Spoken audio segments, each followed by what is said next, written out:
Hey guys, in this video I'll be showing you how to use the bisection method to find the root of a function. So before we move on, I recommend that you make this table here just so it becomes easier when you want to fill in the values later on, or you can also download the Excel file which I've shared in the description below. Now this Excel file is already complete with all the workings and also some charts to help visualize the bisection method. But again, I still recommend that you follow through with this video to understand how we got to those values. Now to start off, let's look at our problem here first. So we're given this function and asked to find the roots of that function. We're also given the bisection method formula here, and we're given the initial guesses, which we have to input ourselves. Now let's start off by inputting the initial guesses. So an initial guess is basically our hypothesis of where we think the root of the function is. So to put it simply, let's say we have our x upper initial guess is 7 and our x lower initial guess is 2. What this means is that we're assuming the root of this function here is anywhere between 7 and 2. So the root could be 6.9, it could be 6, it could be 5, 4, and so on.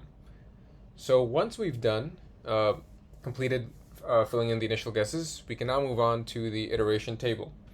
Now here I've already automatically linked the initial guesses to the iteration table, and I recommend you do that as well, so that when we want to change our initial guesses, if we have to, it automatically links with our iteration table.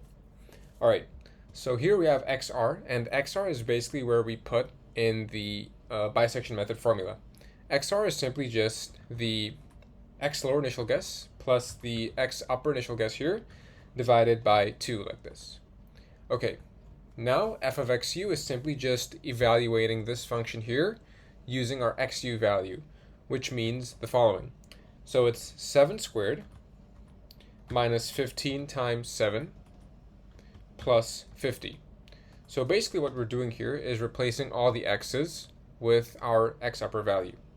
Now we can just control C and control V this to f of xl, where it's basically the same thing. Instead of replacing the x's with xu, we're replacing the x's with xl, so all the 2's. Again, we can control C and control V this for f of xr, which will give us the same formula. Right, now f of xu multiplied by f of xr is simply just f of xu here multiplied by f of xr.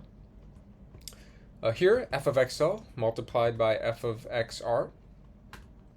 And for now, let's just skip the percent error.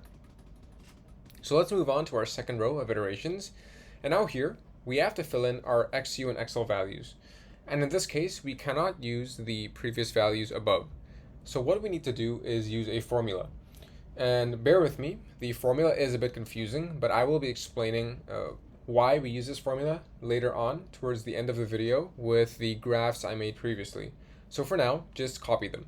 So the formula is equals if this value here, f of xu multiplied by f of xr, is less than 0, meaning it's negative, then we choose this value here.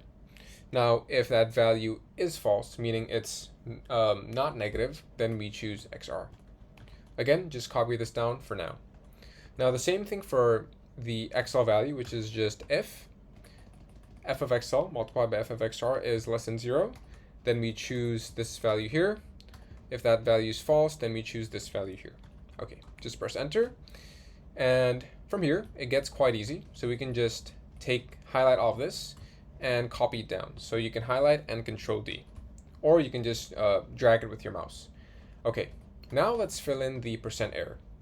The percent error is simply the absolute of the, let's put a double bracket here, the absolute of the new root estimation minus the old root estimation divided by the old root estimation here, like this.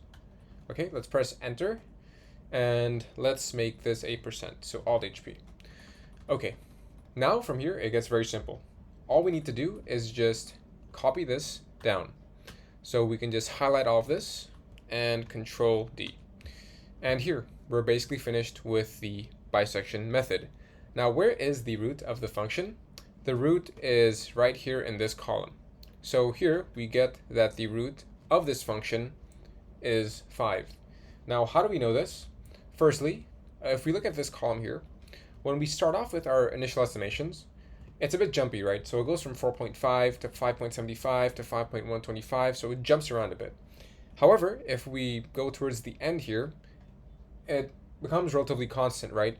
So 5.0005, 4.99, 5.002, the jumps are very small, where eventually we reach a point where it just stays constant at 5. So that's our first indication. And our second indication here is our percent error gets smaller and smaller over time, which tells us that we're nearing the root. So in this case, the root is 5. Now, this is a quadratic equation, and you know that quadratic equations have two roots, right? So how do we find out the root of the second root of this function? What we can do is just simply change the initial guesses, right? So we know our first root is anywhere between 7 and 2, and we've determined it to be 5. So our second root could be anywhere else than these two boundaries. So let's try, for example, 12 and 7, like this. Here, we get that the second root of the function is 10. So the two roots of this function is 5 and 10. And so this is why it's very important to link the initial guesses on top, just so that if we want to change our initial guesses later on, we can do this and the iteration table follows through. Okay, so let's look at a visualization of the bisection method. So let's go to chart 1 here. And so what's happening basically is, if you recall from our first example, we chose the initial guesses of 7 and 2. Now, as we iterate, these guesses get closer and closer together, right? So it starts at 7 and 2, iteration, iteration, iteration, until it gets closer, where it finally figures out that the root of the function is 4.9 and 8, or basically 5. So this is how we can visualize the bisection method. Now, another thing is, before I did touch on why we have to use that if logical statement. This one here, right? Now, if you notice here, f of xu is always positive, right? So it's a positive 14, 14, 4.3, and f of xl is always negative. And if we look at this graph here, so let's go to chart 2. If we look at this graph here, right, the f of xl is always on the positive end, while the f of xu is always on the negative end. Now, as we iterate, these functions get closer and closer together until they approach f of x equals 0. Now, why do we want to approach f of x equals 0, right? So at 0 here is where we get our function, right? Now, the reason is, if you recall, maybe in school, if we want to find the root of this function here, what do we do, right? If we do this manually, we would set it as x squared minus 15x plus 50 equals 0, right? And then we would move the x's around and eventually use some factorization, and we get the roots of the function. And this is because we only find the root of the function when f of x equals to 0. So the positive end and the negative end have to converge with one another and eventually reach that x equals 0 mark.